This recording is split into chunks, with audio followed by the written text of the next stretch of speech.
Oke, what's up? Kembali lagi dengan Alem Daun di sini. Kali ini Alem Daun akan membagikan kembali alur cerita dari drama Korea yang berjudul Revenge of Order. Kali ini kita memasuki episode yang ke-7. Episode yang ke-7 dimulai dari Ok Chan-mi yang melepaskan tembakan pada So-hyun. Beruntungnya peluru itu hanya menggores lengannya saja. So-hyun pun akhirnya mengaku kalau memang dia menyiksa Jong-kyung. Namun bukan dia yang membunuh pria di bengkel itu. Chan-mi malah menuduh So-hyun membunuh kakaknya. Jelas saja So-hyun membantahnya karena memang dia tidak melakukan itu.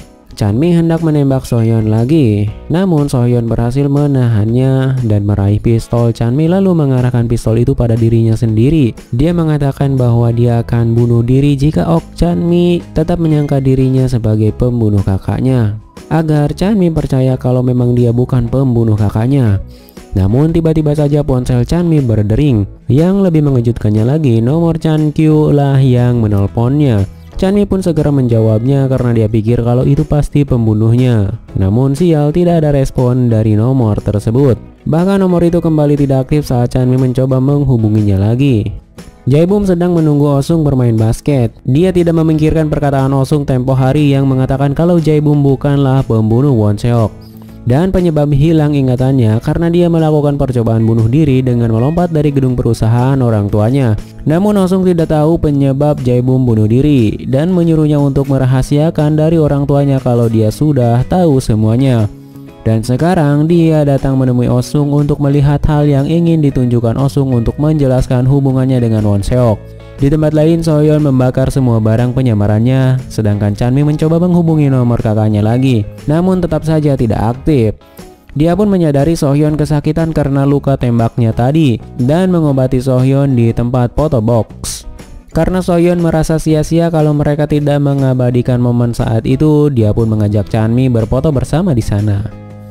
Oh-sung yang sudah selesai bermain basket pun lalu menyerahkan sebuah amplop pada Jae-bum dan menyuruhnya untuk mempersiapkan diri untuk melihatnya. Karena barang itu adalah miliknya yang dia titipkan pada Oh-sung. Namun karena saat itu Jae-bum lama tidak sadarkan diri, Oh-sung pun jadi penasaran dan membuka amplop itu. Yang padahal Jae-bum berpesan jangan membuka amplop itu apapun yang terjadi. Jae-bum pun terkejut dan juga bingung karena amplop itu berisi foto-foto kebersamaannya dengan Won Se-ok di setiap momen bahagia. Dan sepertinya memang benar terjadi hubungan terlarang antara Won Se-ok dengan Jae-bum. Karena itulah Oh-sung menyuruh Jae-bum untuk merahasiakan kedekatannya dengan Won Se-ok.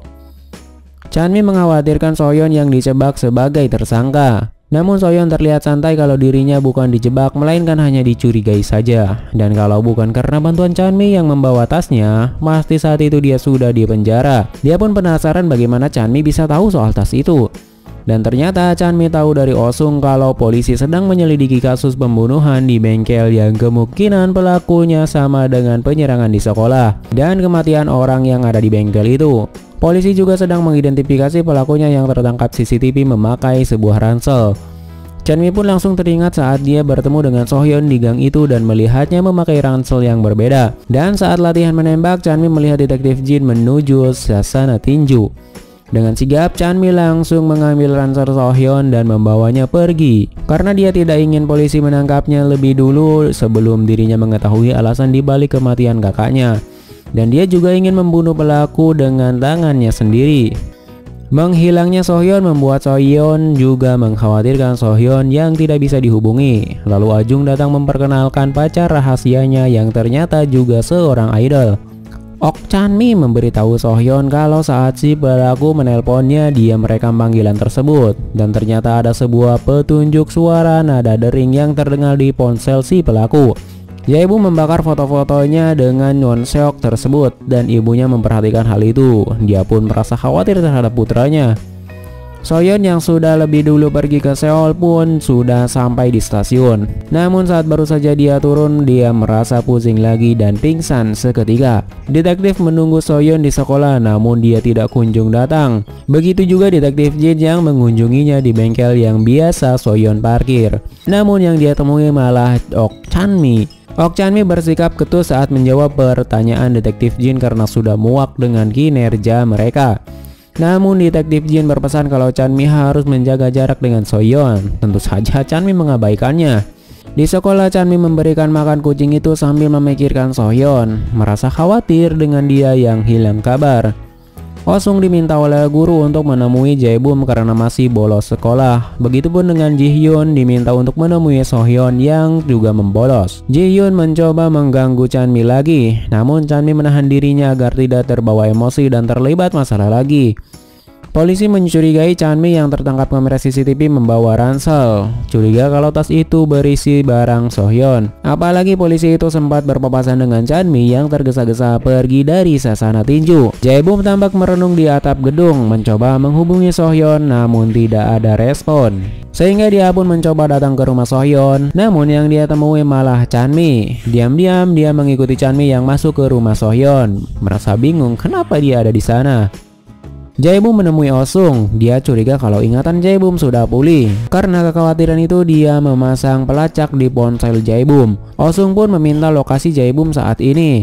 Chanmi yang tidak tahu Jae-bum mengikutinya malah menerima pesan dari Jae-bum yang memintanya bertemu di suatu tempat, padahal itu akal-akalannya Jae-bum saja, yang nantinya agar dia bisa masuk ke rumah Sohyeon saat Chanmi pergi. Entah apa yang dicari Jae-bum saat di rumah Sohyeon, namun yang dia temukan malah hasil fotobox Chanmi dan Sohyeon. Detektif menemui Sohyeon karena dirinya lah yang paling sering menghubungi Sohyeon. Mereka curiga kalau dia menyembunyikannya.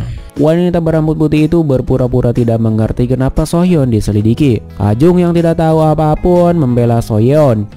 Sohyeon pun terpaksa menceritakan semuanya kepada Ajung. Namun Ajung masih berada di pihak Sohyeon karena tidak percaya Sohyeon melakukan pembunuhan itu. Oh-sung dan Ji-hyun secara bersama-sama tiba di rumah Sohyeon karena lokasi Jae-bum juga berada di sana. Jae-bum terkejut dengan kehadiran mereka. Dia pun langsung pergi setelah diberitahu Oh-sung kalau ibunya mengkhawatirkannya. Namun Ji-hyun malah marah karena mengetahui seragam Chanmi ada di sana. Apalagi saat dia masuk ke kamar Sohyeon dan melihat semua barang-barang Chanmi berada di sana, membuatnya semakin marah. Chanmi yang menunggu Jae-bum malah memikirkan Sohyeon yang hilang kabar. Dia mengira kalau pesannya yang baru saja dia terima berasal dari dirinya. Namun dia kecewa karena ternyata pesan itu dari Jae-bum yang membatalkan janji dan membuatnya semakin kesal saja. Ji-hyun memarahi Oh-sung karena tidak mengurus Chanmi dengan benar. Jelas saja Oh-sung tidak mengerti apa salah Chanmi kali ini. Ternyata Ji-hyun benar-benar marah mengetahui Chanmi tinggal bersama dengan Sohyeon. Dan saat melihat motor Chanmi, sepertinya dia merencanakan sesuatu terhadapnya. Ternyata selama ini Sohyeon menjalani perawatan di rumah sakit setelah dia pingsan di stasiun saat itu. Beruntung Dr. John yang merawatnya begitu memperdulikan Sohyeon. Esok harinya Ok-chan berangkat sekolah mengendarai motornya. Dan benar saja tiba-tiba remnya blong karena seseorang dengan sengaja memotong kabel remnya. Jelas saja itu pasti perbuatan Ji-hyun. Namun Ok-chanmi yang tidak tahu berpikir kalau itu perbuatan si pelaku pembunuh kakaknya. Sehingga dia pun marah dan membuat keributan di sekolah dengan berbicara di depan teman-temannya, memberikan peringatan kalau dia tidak takut dengan semua ancaman si pelaku dan dia akan tetap mengejar dan menemukannya. Wanita berambut putih itu pun berhasil menghentikan tindakan Chanmi. Ajung yang mengetahui kalau hari itu Won-seok ulang tahun pun merasa sedih melihat Chanmi seperti itu di hari ulang tahunnya. Betapa terkejutnya Chanmi saat pulang melihat rumah Sohyeon rusak dan berantakan. Apalagi semua barang-barangnya juga berantakan, bahkan seragamnya pun juga dirusak. Benar-benar membuatnya sedih di hari ulang tahunnya. Detektif Jin yang menemui suaminya yaitu Dr. John di rumah sakit pun tidak sengaja bertemu dengan Sohyeon di sana dan membuatnya mengetahui penyakit Sohyeon dan alasan Sohyeon menghilang beberapa hari ini. Dia berjanji kalau tidak akan menceritakan kepada siapapun soal penyakitnya. Bahkan dia juga akan berpura-pura tidak pernah bertemu Sohyeon di rumah sakit. Ok-chanmi membereskan kekacauan di dalam rumah Sohyeon. Namun anehnya fotonya bersama Sohyeon itu menghilang. Saat membuka pintu depan, dia terkejut melihat Sohyeon berada di hadapannya. Namun Sohyeon malah mengkhawatirkan Ok-chanmi yang terluka dan kekacauan di rumahnya. Tapi Chanmi bilang kalau dirinya baik-baik saja. Chanmi marah karena Sohyeon mengabaikan teleponnya. Sohyun beralasan kalau dia sengaja bersembunyi karena dirinya masih seorang tersangka. Sohyun pun mengajak Chanmi pergi ke karaoke untuk menghilangkan stres, dan tentu saja Chanmi setuju. Namun saat mereka tiba di tempat karaoke, tiba-tiba saja Ajung, wanita berambut putih, dan Jaebum sudah berada di sana, sengaja memberikan kejutan untuk ulang tahun Chanmi yang tentu saja membuat Chanmi merasa terharu. Mereka semua pun bersenang-senang di sana. Namun Oh-sung juga tiba di sana karena melacak ponsel Jaebum lagi. Tidak sengaja melihat Ok Chanmi keluar dari salah satu ruangan dan berlari ke toilet. Dia pun mencoba masuk ke ruangan itu karena melihat Jaebum juga di sana. Jaebum dan Ajung mengajak Oh-sung untuk bergabung di sana. Namun Oh-sung menolaknya dan akan menunggunya di kafe depan. Belum sempat dia keluar, ponselnya berdering, membuat Sohyun terkejut mendengarnya karena dana dering ponsel itu sama seperti suara yang di dalam rekaman Chanmi, dan membuatnya curiga kalau Oh-sung lah pelakunya. Oke, karena kecurigaan sudah muncul, episode yang ke-7 pun berakhir sampai di sini. Sampai jumpa di episode yang ke-8. Tetap jaga kesehatan dan terima kasih. Rawr.